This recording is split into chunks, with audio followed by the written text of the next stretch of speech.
On tonight's summary of the Israel-Hamas War, Day 145, Ismail Haniyeh, the external leader of Hamas, says that the movement is being flexible in negotiations, but is also prepared to continue the fight.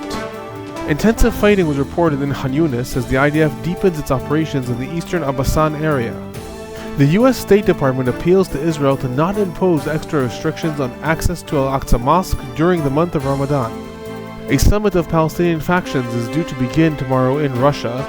Fatah and Hamas are going to try and negotiate the establishment of a new unity technocratic government between the sides. Hello everyone, I am Alon Burstein, visiting assistant professor in the Department of Political Science and Israel Institute fellow at the University of California, Irvine. Here I bring you the summary of the last 24 hours of the Israel-Hamas War. It is currently the evening of February 28, 2024 in the United States, the morning of February 29, 2024 in the Middle East. Starting with the hostage situation, the U.S. National Security Council spokesperson John Kirby confirmed again today that the hope of the United States is to develop a hostage deal between the sides that will include a 6-week truce. However, that this 6-week truce will only be the first phase, and during the truce, the sides will negotiate a long-term and possibly permanent ceasefire. He stated that the previous truce between the sides in November only lasted 1 week, and it was quote-unquote very easy for both sides to return to fighting after that, and stated after 6 weeks of peace it will be much harder for both sides to return to fighting. Other news, Egyptian President Abdel Fattah al-Sisi also expressed optimism today about a hostage deal. He stated that he hopes that a ceasefire and hostage exchange can be arranged and negotiated between the sides and agreed upon already in the coming days. It is noteworthy that both Egypt and the United States are throwing their entire weight into trying to ensure that a truce and hostage exchange is agreed upon between the sides before the beginning of Ramadan, that is March 10th or March 11th.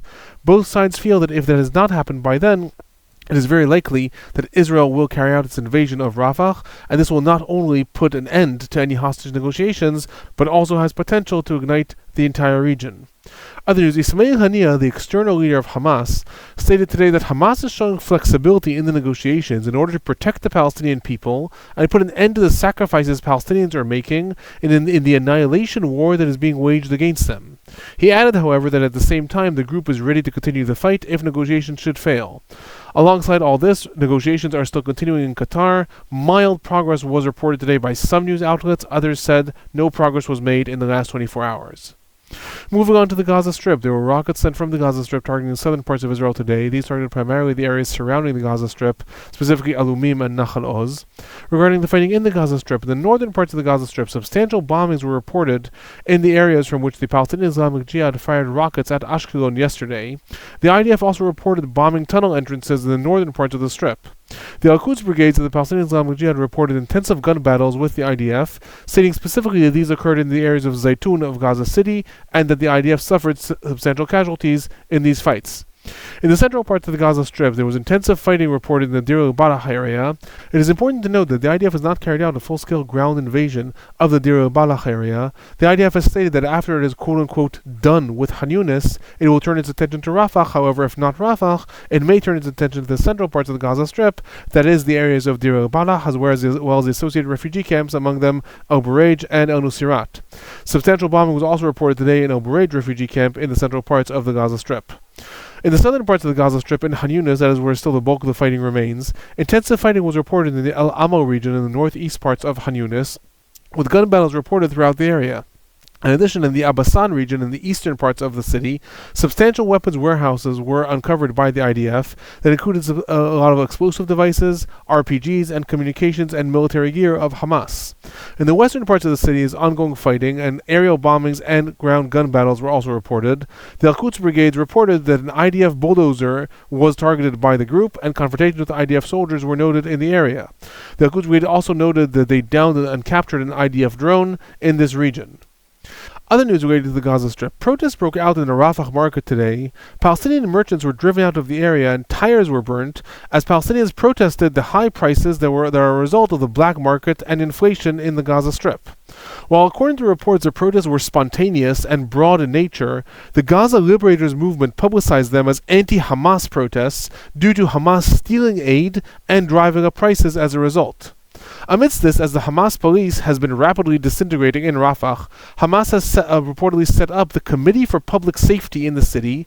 Dozens of Hamas operatives have been seen in different markets on patrol, armed and wearing masks.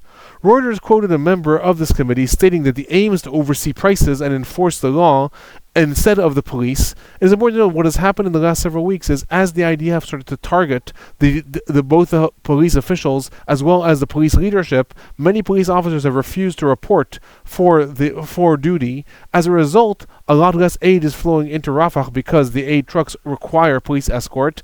As a result, more lawlessness is being seen in the areas of Rafah. This is all a self-feeding mechanism, and what we're seeing is that Hamas is trying to regain control by setting up the Committee for Public Safety on the one hand. On the other hand, it is not establishing a formal police force in order to possibly avoid being targeted by the IDF. Other news, Qatar and France published a joint statement today objecting to any IDF ground operation in Rafah. They called for a humanitarian ceasefire and opening all crossings in order to allow humanitarian aid into the Gaza Strip. Regarding casualties, no IDF soldiers reported killed in the Gaza Strip in the last 24 hours. The total number of IDF soldiers killed in the Gaza Strip since the invasion began remains 242. One IDF soldier was reported injured in the Gaza Strip in the last 24 hours. The total number of IDF soldiers injured in the Gaza Strip since the invasion began is 1,429. The Palestinian Health Ministry in the Gaza Strip is reporting that 76 Palestinians were killed in the Gaza Strip in the last 24 hours. The total number of Palestinians killed in the Gaza Strip since the war began is 29,954. 70,325 Palestinians are reported injured in the Gaza Strip since the war began. As a reminder, the IDF states that between 10,000 and 12,000 Hamas and Palestinian Islamic Jihad operatives were killed since the war began, and in the same number, 10,000 and 12,000 were injured. So if we put those numbers together, that is roughly 10,000 to 12,000 Hamas and Palestinian Islamic Jihad operatives that were killed since the war began, out of 29,954 Palestinians who have been killed. Moving on to the humanitarian situation in the Gaza Strip, the Palestinian Health Ministry of the Gaza Strip stated today that 4 more infants have died in the Kamal Adwan hospital in Beit Lahia, that is the northern parts of the Gaza Strip, as a result of malnutrition and dehydration. The ministry added that 7 more infants are in critical condition. Additional reports were published today stating that the Al-Shifa hospital and Kamal Adwan hospital, both in the northern parts of the Gaza Strip, have run out of fuel to operate their generators. In addition to this, Axios cited 4 different U.S. officials today, stating that the United States is considering beginning its own paradropping of humanitarian aid in the Gaza Strip due to the challenges that have been mounting on ground supplies, i.e. on humanitarian aid trucks entering the Gaza Strip. Amidst this, the IDF related today for the first time to the paradropping missions of the last several days, confirming its coordination of these missions to paradrop aid into the Gaza Strip, adding that 160 drops occurred in 17 different sites, specifically noting the Jordanian Field Hospital in Khan Yunis as one of these sites. Interestingly, the IDF message included American planes in the list of planes that participated. This was not reported throughout the last 2 days when reports came out about these missions. In addition, in the IDF announcement, it was stated that the aid was dropped along the southern coastline of the Gaza Strip for civilians in southern Gaza. This is noteworthy because in the first paradropping operation 2 days ago, Jordan insisted that it dropped aid from the northern parts of the Gaza Strip all the way to the south. However, Hamas stated that the paradrops were only carried out in the central parts and southern parts of the Gaza Strip. Today, in the IDF's message, it also stated that the droppings occurred specifically in the southern parts of the Strip, so at this point, it is unknown. Other news, the security establishment in Israel has criticized the publicizing of Israel's intention to open access to humanitarian aid corridor in the northern parts of the Gaza Strip, stating that this could have been part of a bargaining position with Hamas in the hostage negotiations. The sources specifically criticized different ministers in general and Israeli Finance Minister Bezalel Smotrich in particular for making this public, stating that while the IDF was prepared to carry out the missions, it did not want to publicize them yet because this might have been a bargaining chip in these developing negotiations. The IDF coordinator of activities in the Palestinian territory stated that 221 aid trucks entered the Gaza Strip in the last 24 hours. 147 of these entered through the Kerem Shalom crossing and 74 through Rafah after they were inspected in Nitzana. His message concluded with the same statement it has been concluding since the ICJ court, stating that there is no limit on the amount of humanitarian aid that can enter the Gaza Strip. Moving on to the West Bank, substantial IDF activity was reported in several places of the West Bank in the last 24 hours. A lot of this was noted in Jenin, where a wanted Palestinian was arrested by the IDF. During the operation, the IDF Air Force also attacked the Palestinians during a gun battle with the IDF. Explosive devices were also found in the area. It was not reported how many Palestinians were injured or killed. In Beit Furik, east of Nablus, substantial confrontations also erupted as the IDF entered the area. 1 Palestinian was reported killed in these confrontations. In the areas of Yatta and Hebron, 6 Palestinians were arrested and many others were stopped for questioning as the IDF confiscated substantial weaponry in the area. Other IDF activity was noted in the areas of Kalkilia, Kafin near Tulkarem, and Abu Kash, where the IDF entered different areas in order to carry out arrests. As a moment of summary, according to the IDF, since the war began, 3,400 Palestinians have been arrested in the West Bank. Of these, roughly 1,500 are Hamas members. The Palestinian Prisoner Club states that this number is much higher. It did not officially state numbers today, however, several weeks ago it already said that according to its figures, over 6,000 Palestinians have been arrested in the West Bank since the war began.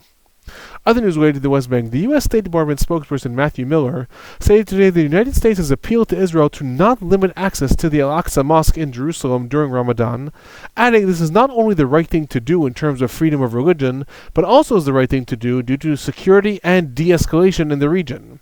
He also reiterated the United States' position that Israeli settlements in the West Bank are an obstacle to peace and a violation of international law. Relating to this, in Israel, the War Cabinet today assumed responsibility for matters surrounding Temple Mount or Haram al-Sharif, the area that houses the Al-Aqsa Mosque, during the month of Ramadan, taking these powers away from the Minister of National Security, Itamar Ben-Gvir. Itamar Ben-Gvir is the head of the Jewish Power Party and is known to be one of the most radical elements within Israel's government. The War Cabinet seemingly is adhering to what the United States is requesting and assuming responsibility, taking powers away from him. Ismail Haniyeh, the leader of Hamas, called upon Palestinians in the West Bank and within Israel to declare Ramadan the month of jihad, urging them to march on Al-Aqsa on the first day of Ramadan in defiance of Israeli policies. This relates to a message that was put out a few days ago by the Israeli Defense Minister Yoav Gallant, who stated that Hamas is going to try very hard to use Ramadan as a way to ignite violence in the West Bank. We are seeing that Ismail Haniyeh is in fact trying to do so. Moving on to the northern parts of Israel, southern parts of Lebanon, ongoing substantial escalations were noted between the sides in the last 24 hours. Barrages of rockets and missiles were sent from Lebanon targeting the northern parts of Israel. Specifically, these targeted the areas of Granot Galil, Goren, Zarit, Even Menachem, Shomra, Kiryat Shmona, and Metula. In different incidents, Hamas in Lebanon claimed responsibility for a barrage of rockets towards Kiryat Shmona. The group claimed that it fired 40 rockets. The IDF stated that it identified 10 simultaneous launches. One of these rockets did hit a building directly in the areas of Kiryat Shmona. Regarding IDF activity, IDF warplanes carried out attacks in the areas of Kafra and Tzidkin. Lebanese sources stated that in the attacks in these areas, what was targeted was in fact commercial areas. In addition, several rounds of attacks targeting Hezbollah infrastructure also took place in the areas of Ramia, Asaki, Bin Jbel, and Yarin. In Khirbat Salem, a weapons manufacturing area was also attacked by the IDF. Artillery fire was reported in the Hula village. In Ramia, what was targeted was reportedly a weapons warehouse, and according to reports, secondary explosions went off in the area for over 7 minutes as explosions continued to occur as a result of the weapons that were stored in this warehouse. Al-Akhbar also reported that a man and a woman were killed in the attacks of the IDF in Kafra today. Lebanese sources added there was also artillery fire in the areas of Mis el-Jabal and Marhaba, and Al-Manar also reported attacks in the areas of Beit Lif. In addition to this, in Syria, an attack was carried out in the Asayna Zainab region, in the southern parts of Damascus. The Voice of Capital opposition radio station reported that missiles hit 3 sites in the area, and that a building possibly serving as the headquarters of an Iranian militia in the area was completely destroyed. Later reports added that the attack also targeted a structure of the Syrian military. The Syrian Defense Ministry stated that the Syrian army intercepted the missiles in the attacks and that what was damaged was only property. However, contradicting this, the Syrian Human Rights Observatory reported that 2 Hezbollah operatives were killed in the attack and 6 more people were injured. Several more are still reported missing. Moving on to the political and general trends of the last 24 hours. A political drama is brewing in Israel that may have a substantial impact on the way the war is carried out. Israeli Defense Minister Yoav Gallant stated today that he will not submit a new law regarding the exemption of ultra-Orthodox Jews from IDF service unless all sides of the coalition agree to this framework. Now, this is significant because the coalition involves ultra-Orthodox parties who have historically always vetoed such changes in the law, and Minister Gantz's party, which openly calls for such changes, saying that is a red line as far as the party is concerned. If the situation is not resolved in the coming weeks, it is actually likely that the government will fall, and this will end up postponing the court ruling that is what led to this current crisis. If the government does fall, it is a complete game changer to how the war is run. If that does happen, I will put out a special report about what that means. In brief, I will say, if that does happen, it is likely that either the war cabinet will be dissolved as Minister Gantz's party leaves the government, or in turn, that the radical elements within the government may end up being fired because during a transition government, Netanyahu no longer has to worry for the cohesion of his coalition.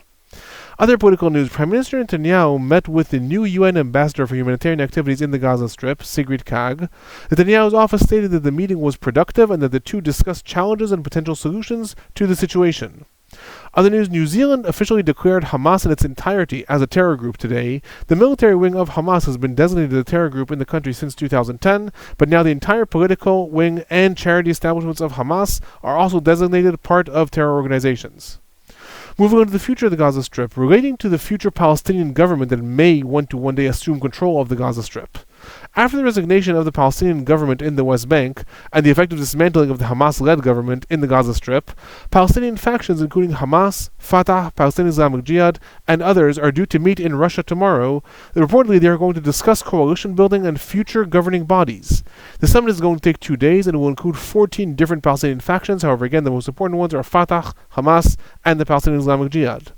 Leading up to this, the Palestinian Foreign Minister Riyad al-Maliki stated today that Hamas understands the need for a technocratic government that will be in charge of all Palestinian territories. This is important because until now, while there has been a lot of talk about the formation of a unity technocratic government, it was not clear if the sides were going to try to negotiate a government for the Gaza Strip that will be separate from a new government that will assume responsibility in the West Bank. Riyad al-Maliki of the Palestinian Liberation Organization of Fatah is seemingly saying they want a government that will unite both sides. Palestinian Authority Chairman Mahmoud Abbas reportedly favors Mohammed Mustafa, who is a Palestinian economist and businessman, to lead the government. Hamas has expressed general approval for such a government, but has yet to state who they are in favor of leading it. While this is still far from a done deal, it is significant with regards to the reforms the United States is demanding that the Palestinian Authority carry out in preparation of possibly assuming control of the Gaza Strip after the war. It is also important because this signifies that while Israel is saying that the war is not going to end until Hamas is dismantled, and while the United States has on the one hand called for Hamas to be destroyed, however has also said that Israel should carry out a ceasefire at this point, the Palestinian Authority seemingly is taking this one step further and saying, effectively, Hamas may not be destroyed, therefore the Palestinian Authority may try to bring it into a unity government in order to then present a de facto endgame to the United States, saying, we have brought Hamas into a government that is on our terms, now give us some position in the Gaza Strip in order to march towards a future Palestinian state. If you enjoy these reports, please do remember to subscribe, give them a like. If you want to know when reports come out, make sure to turn on notifications. If you have any questions or comments, please leave them in the comment section below. That is my report for the last 24 hours. I'll be back tomorrow.